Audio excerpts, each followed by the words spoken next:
বলেছেন।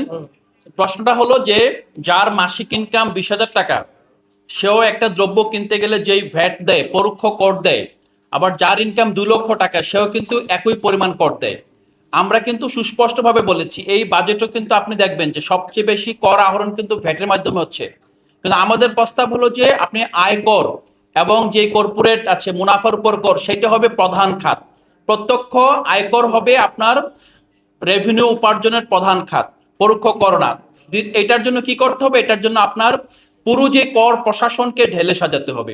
এখন যে এনবিআর আছে, এনবিআর অটোমেশন লাগবে এবং সাধারণ জনগণ কিন্তু সরকারকে ট্যাক্স দিতে চায়, কিন্তু বাধাটা হলো এখানে যাদের কাছে ট্যাক্স দিবে তাদের হয়রানির কারণে এমন একটা সিস্টেম করে রাখা হয়েছে, জনগণ কর দিতে ভয় পায়। জনগণ মনে করে আমি যদি একবার কাঠামোর ভিতরে ঢুকে যাই হয়তো বা আমাকে অডিট দিয়ে অথবা বিভিন্নভাবে হয়রানি করা হবে। এই ভয়টা আমরা কাটাতে হবে এবং আমরা চাইবো যে সবসময় যারা বেশি আয় করে তাদেরকে বেশি ট্যাক্স করতে হবে। প্রোগ্রেসিভ ট্যাক্সেশন চাই আমরা, কোনোভাবেই রিগ্রেসিভ ট্যাক্সেশন চাই না। সবচেয়ে বড় কথা আমরা যে এই প্রস্তাবটা দিয়েছিলাম যে যারা 4.5 লক্ষ টাকা পর্যন্ত আয় করবে বার্ষিক, তাদের 4.5 লক্ষ টাকা পর্যন্ত করমুক্ত আয় সীমা। মানে কি, আপনার যদি 4.5 লক্ষ টাকা আয় করেন আপনাকে কোনো ট্যাক্স দিতে হবে না, 4.5 লক্ষ টাকার পরে ট্যাক্স দিতে হবে। কিন্তু এখন কি করা হচ্ছে, 3,75,000 টাকা আপনার যাদের আয় করে তারপর থেকে আপনাকে ট্যাক্স দিতে হবে।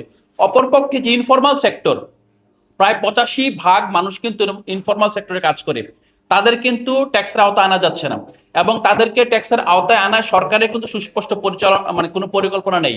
আমরা বলছি যদি আমাদেরকে সত্যিকার অর্থেই মধ্যম আয়ের অর্থনীতি হতে হয়, আমাদের এত বড় ইনফরমাল সেক্টর রেখে কখনোই পৃথিবীর কোনো দেশ মধ্যম আয়ের অর্থনীতিতে পরিণত হয়নি। ইনফরমাল সেক্টরকে খুব দ্রুত ফর্মালাইজেশন এবং এটাকে রেগুলেশনের আওতায় আনার আমাদের সুপরিকল্পিত উদ্যোগ থাকতে হবে।